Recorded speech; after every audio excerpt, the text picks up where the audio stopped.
একদিকে যেটা হচ্ছে কি কৃষকরা ক্ষতিগ্রস্ত হচ্ছে, আর কিন্তু আপনি আমি এসে আবার সেটাকে ৪-৫ গুণ দামে কিনছি।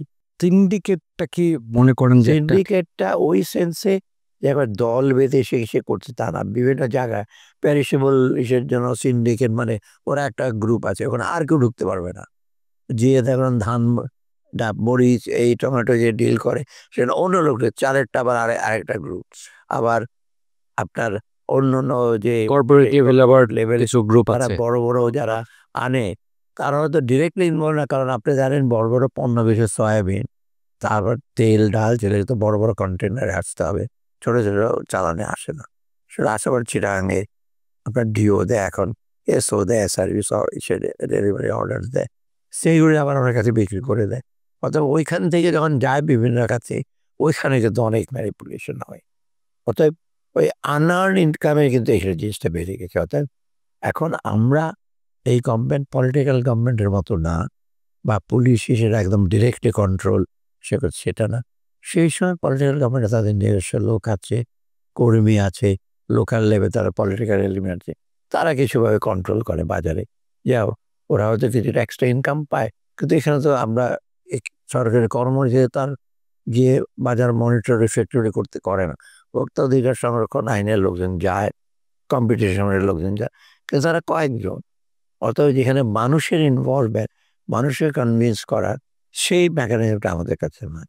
আর আমরাও খুব কড়া পদক্ষেপ নিচ্ছি না, যেন কাউকে ধরে ম্যাজিস্ট্রেট পাঠিয়ে ধরে তার দোকান গাড়া সিল করে দেওয়া, কিছু ফাইন তৈরি করা। হ্যাঁ, ওটা হচ্ছে না এটা সাধারণত অনেক সময় যে কোনো সময় পলিটিক্যালি সে করতে পারে। আর পলিটিক্যাল গভর্নমেন্ট থাকলে একটা সুবিধা হয় কি, ওই যে চাঁদাবাজি যারা করছে তারা কিন্তু বেশিরভাগ বিভিন্ন পলিটিক্যাল পার্টি তৈরি হয়। যারা আগে ছিল তারা কিছুটা, তারাও আছে সক্রিয়, তারা হয়তো কিছুটা কম বখরা পায়। এখন নতুন যারা আছে তারা একটু বেশি পায়। আর একটা জায়গায় লোকাল কিছু লোকজন আছে, তাদেরকে চাঁদা দিতেই হবে। লোকাল মানে কারণ বাজারে যারা থাকে, বা ওল্ড টাউনে শ্যামবাজারে যারা আছে, লোকাল একজন ঘোরাঘুরি করে, তাদেরকেও দিতে। অতএব এই লোকগুলো মিলে কিন্তু একটা মানে অহেতুক কতগুলো মার্জিনাল ইসে করছে।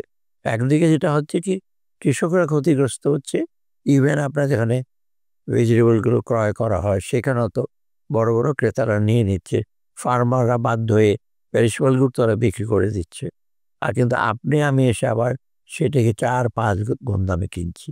তো দুই দিকে কিন্তু ক্ষতি হচ্ছে। অতএব এতেই কিন্তু আমাদের মূল্যস্ফীতি বেশি। বিশেষ করে চালের দামটা একেবারে যে কমে গেছে তা না। বিশেষ করে আপনার সরু চালটা একটু বেড়েছে বেশি, ওটা থেকে তেমন আপনার কিন্তু মোটা চালটা, মধ্যম চালটাও কিছুটা বেড়েছে। ওইটারই কিন্তু একটা রিফ্লেকশন পড়ে আপনার মূল্যস্ফীতি।